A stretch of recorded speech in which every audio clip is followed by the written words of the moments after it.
pemirsa, kali ini kita berada di area villa-villa yang ternyata di area villa ini ada situs yang sangat bersejarah, sebuah punden yang sangat keramat ya, yang dikelilingi oleh bunga-bunga indah ya, aneka tanaman puring gitu ya. Puring itu memang tanaman-tanaman yang sudah ada sejak masa peradaban prasejarah, masa kuno hingga saat ini itu masih banyak warga yang menanam puring. Termasuk kemudian kalau di sini ini anggrek bulan ya. Lah di sini itu ribang, tapi waribang di sini ini sudah mengalami semacam mutasi ya. Jadi daunnya itu berwarna pink. Nah di samping inilah kemudian kita akan mendapati pohon beringin raksasa yang di bawahnya ada semacam punden keramat, tidak ada makamnya, namun diduga punden prasejarah atau masa kabuyutan di era kerajaan-kerajaan kuno. Mari kita ke sana.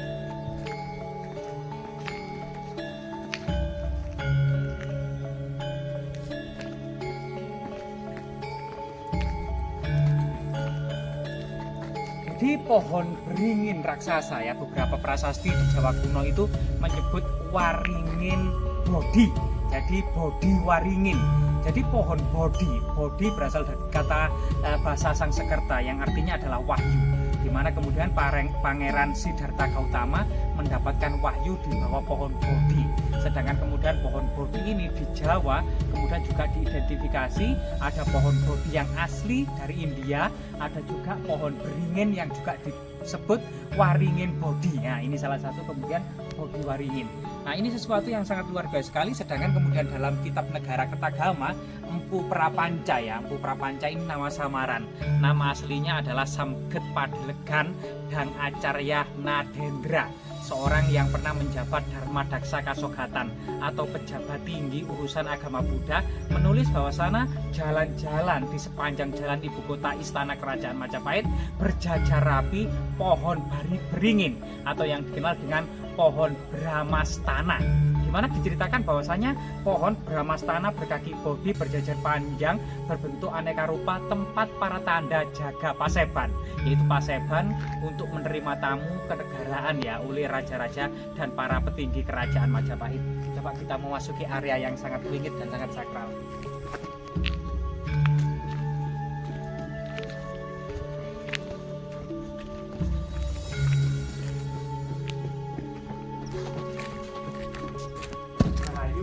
Rahayu, rahayu.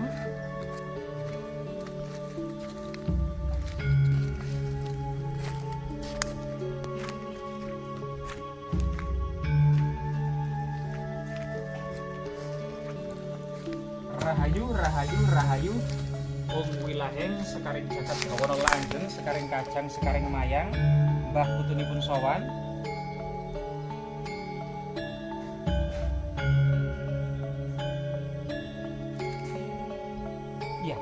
Lokasi ini teman-teman ada beberapa jejak menhir atau tubuh batu ya, ada 2, 1, 2, 3, ada beberapa bentuk, ada yang berbentuk seperti kotak, ada yang seperti tubuh, yang di atas malah seperti alien.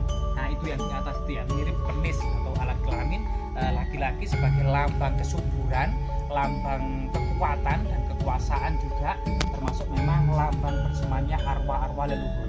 Menhir pada masa prasejarah memang menduduki 7 fungsi ya. Yang pertama area persajian, kita lihat banyak sekali perdupaan di sini.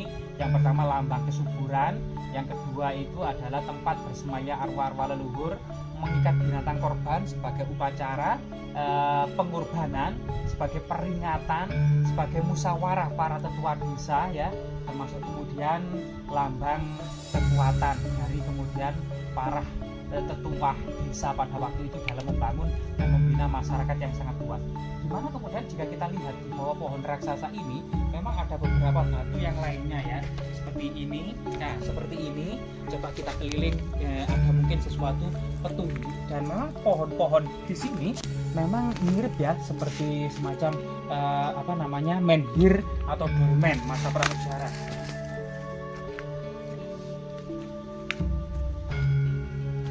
Rahayu, rahayu, rahayu. Jadi memang akar-akarnya itu mirip seperti ular ya.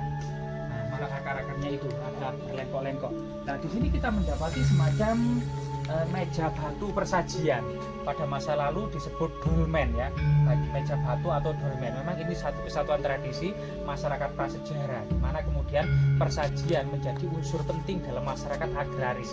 Ketika masyarakat sudah mulai meninggalkan berburu dan meramu, kemudian menetap dalam sebuah perkampungan atau desa, atau kemudian yang disebut pada masa prasejarah adalah tani, sehingga masyarakat desa waktu itu disebut anak tani. Sedangkan desa ini berasal dari bahasa Sanskerta, pengaruh India sangat masif terhadap Kepulauan Nusantara. Desa berasal dari kata paradija, bahasa Sanskerta, atau bahasa Latinnya paradise, atau bahasa Inggrisnya ya termasuk bahasa Arabnya firdaus yang artinya taman kesenangan. Sehingga desa itu artinya adalah semacam taman kesenangan. Ada semacam meja batu atau altar tempat kemudian menaruh sesaji pada masa prasejarah maupun pada masa kapitan ya, pada masa kuno ya. Nah di sini akar-akarnya sangat luar biasa sekali, dan kita akan mendapati di sini gitu ya. Nah di sini mungkin kameramen bisa ke sana ya. Jadi kita akan mendapati batu ini malah mirip dengan sosok kepala ular naga raksasa yang membatu dan berlumut ya, penuh dengan lumut hijau ya. Di sini ada semacam kepalanya, moncongnya ya, dan ini ada semacam jenggernya. Dan memang banyak hal tentang peradaban masa lalu yang identik dengan kemudian ular raksasa, yang itu menandakan semacam perubahan peristiwa besar atau perubahan zaman. Misalnya terjadi banjir bandang atau terjadi peristiwa perubahan ketika masyarakat itu melakukan sebuah dosa besar, misalnya cerita tentang baru kelinting dan datangnya banjir besar. Atau kemudian juga ular ini dianggap bertapa di dalam perut bumi, yang ketika mulet atau bergeliat itu menimbulkan bencana semacam lindu atau gempa ya. Jadi sebenarnya legenda ular yang ada di Jawa itu sangat banyak sekali, termasuk kemudian memang sosok ular naga raksasa yang bertapa di dalam perut bumi. Coba kita lihat dan ini ke lokasi yang lainnya. Rahayu. Suasananya memang mulai agak wingit dan agak mistis dan magis ya. Namun memang punden yang sangat keramat ini tetap masih dilestarikan oleh masyarakat meskipun dikepung oleh area villa ya.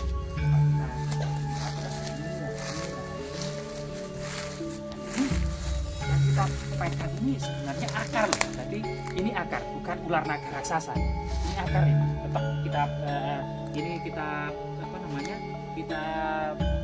hipotesa atau kita simpulkan untuk sementara ini itu adalah akar pohon beringin, bukan ular naga. Coba kita lanjutkan perjalanan kita ya. Rahayu.